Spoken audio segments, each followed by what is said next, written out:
ఇదంతా కూడా forest museum. అండమాన్లో ఉండే ప్రతి వస్తువుకి కర్రలకు సంబంధించినవి మొత్తం ఫోటో గ్యాలరీ అన్నీ మనకి ఇక్కడ కనిపిస్తున్నాయి. ఇవన్నీ కూడా ఆ రోజుల్లో ఆ చెక్కతో చేసిన వస్తువులు, ఆ చెట్లు కోసినవి మనకు శాంపిల్ కోసం పీసులు పెట్టడం జరిగింది. అప్పుడు లెటర్స్ ఇది అడవితున్న యొక్క కొమ్ములు, ఆ చెక్కలతో చేసినవి. అప్పుడు ఇలా ఉండేవి ట్రక్కులు, ఇలా తిప్పేవాళ్ళు.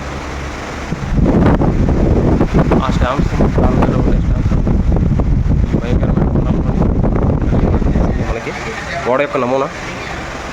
ఇది కంప్రెసర్ అంట. ఇది మనకి కంట్రోల్ చేసేది స్పీడ్ది. ఈ ఓడలో నుంచి ఏ విధంగా అయితే మనకి చెక్కల్ని దొంగల్ని రవాణా చేసేవారో దాని యొక్క నమూనా ఇది. ఇది కూడా ఏనుగుల ద్వారా ఎక్కువగా మనకి రవాణా అనేది చేసేవాళ్ళు. ఇది మనం చూడవచ్చు. ఆ తర్వాత ఏనుగుల్ని కూడా షిప్పులో ఎక్కించి తిప్పేవాళ్ళు అటు ఇటు కూడా. ఇదంతా మనం చూడవచ్చు.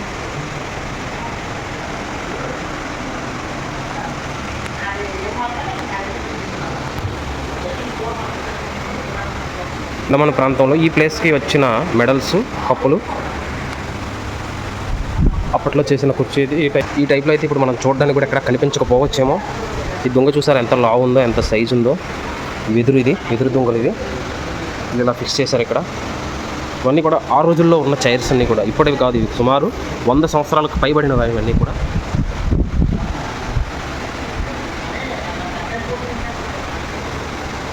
మొత్తం అన్ని రకాల జంతువులు, పక్షులు, అన్ని రకాల కీటకాలు కూడా చేయడం జరిగింది.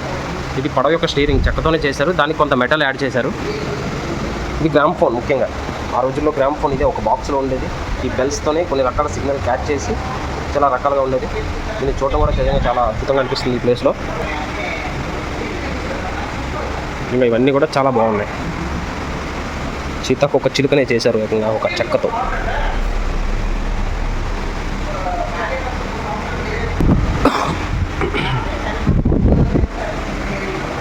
చెక్కతో చేసింది ఇదంతా. సింగిల్ లెగ్ మీద నిల్చున్నట్టుగా బరువులు మోస్తూ బాగుంది. చాలా బాగుంది.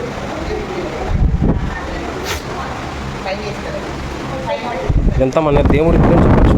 ప్రతి ప్రత్యేకమైన గది అంత సైజులో ఈ దేవుడి గుళ్ళు అయితే ఉండేవి. ఇక్కడ జీసస్ క్రైస్ట్ యొక్క ప్రతిమ కూడా మనం చూడొచ్చు. ఇది బ్రిటిష్ వాళ్ళ టైంలో, అంటే 140 సంవత్సరాల క్రిందట ఏర్పాటు చేసిన మిల్ యొక్క ఫోటో గ్యాలరీ ఇదంతా కూడా.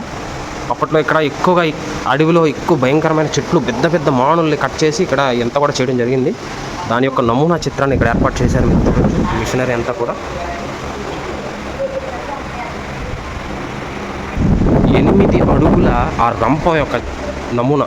అంత పెద్ద రంపంతో ఈ చెక్కలు అనేవి కోసేవాళ్ళంట. చూడొచ్చు. నేతాజీ సుభాష్ చంద్రబోస్ యొక్క ఫోటో గ్యాలరీ కూడా మనం ఇక్కడ చూస్తున్నాం. ఇది కూడా చూడొచ్చు.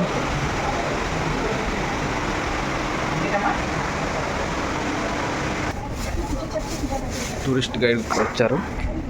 ఎంత ఎక్కువగా కలప మన దేశంలో ఈ ప్రాంతంలో ఉన్నది అనడానికి ఒక ఉదాహరణగా చూడండి. ఈ మాల్లు అన్నీ కూడా ఎంత పెద్ద సైజులో ఉన్నాయో.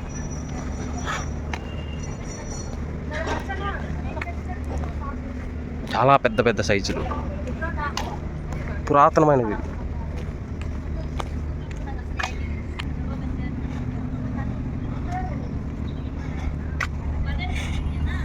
చాతం మెమోరియల్. దీని వెనకే మనకి పోర్ట్ ఏరియా ఉంది. షామిల్ కూడా ఇది.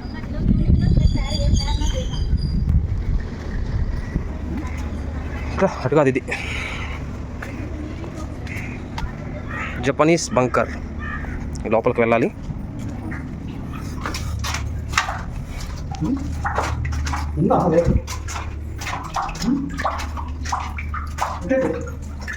వాటర్ ఉంది ఇదంతా కూడా.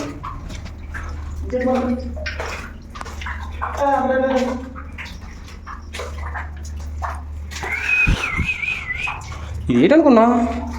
జపనీస్ బంకర్ అంటే మొత్తం ఐరన్తో చేసారు ఇదంతా కూడా. చూడొచ్చు.